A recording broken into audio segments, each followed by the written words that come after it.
Tapos yung chicken prawn, basta madami. Lahat ng klase ng kanilang sinaserve, dito na daw lahat. Unlimited yung sausawan. Putok-batok talaga. Grabe. Weird. Ang sarap. Grabe. Sarap na sarap talaga yung pagka-smoky ng enoki. Tapos try din natin kung kanilang baby octopus mga bossing. Grabe.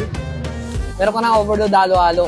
Ganun mo sa karami. Oh, rich talaga sa ingredients din, you know. Chicken poppers. 89 pesos with rice na rin siya. So guys, dito ulit nga tayo sa may Taste and Trends na kung saan dito naman sila sa may tapat ng Tabacalera, Mabini Street, corner Aguinaldo Street sila matatagpuan. Yan, ito yung mix. And kung gusto nyo nga rin na mga putok-batok na street foods, pumunta kayo dito sa may Creamolicious. Ito boss, ito yung kanilang mix. Meron siyang chicharon bulaklak, mga chicken skin, tapos yung chicken prawn, basta madami. Lahat ng klase ng kanilang sinaserve, dito na daw lahat. Sarap ang pulutan yan, bossing. Sobra. Try natin, boss. Ayan. Ang kagandaan pa dito, guys, is unlimited yung sausawan.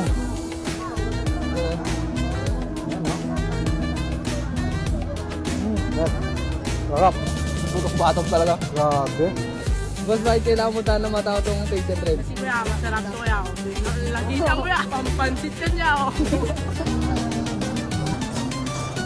So guys, susubukan din natin yung bago, yung slushy.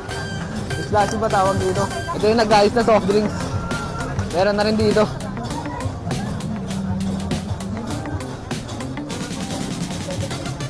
Sobrang lamig. At yung mga boss, nandito naman tayo ngayon sa Tinobo Grill. Yan. Titikman natin yung kanilang pork tumbong dito, tsaka baby octopus, tapos bacon enoki.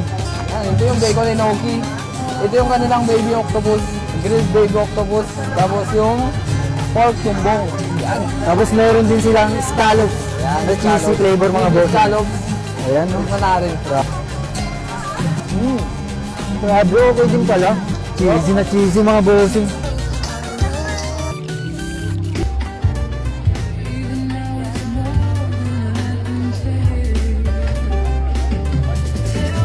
Grabe, ang sarap. Grabe, umusok-usok pa pre. Sold out na kayo mga boss, try naman natin itong kanilang Fruit Ninja. Dito lang sa may Yunis, Fruit Ninja. Ayan, first bite natin dito sa may Alamang. Grabe, ang dami yung. Sa halagang 99 pesos mga bossing, halo-halo ko ng fruit.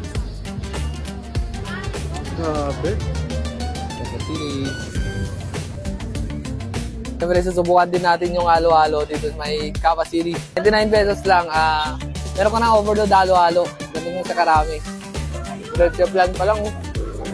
Ayan na. Sarap. Ito yung the best pagkatapos mo dun sa mga putok-batok ng street foods, mga iba't ibang klase ng pagkain dito, magde-dessert ka ng halo-halo. Rich talaga sa ingredients din, no? Dami. Chicken poppers. 89 pesos with rice na rin siya. Ito sinubukan natin dito is yung kanilang butter parmesan na chicken poppers with rice.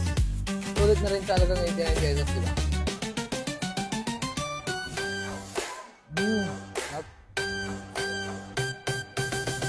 Yo, what's up guys? Nandito tayo ngayon sa Taste and Trends. Kasama natin si Boss Jambong. Salamat sa libre boy. Tupit mo man. King.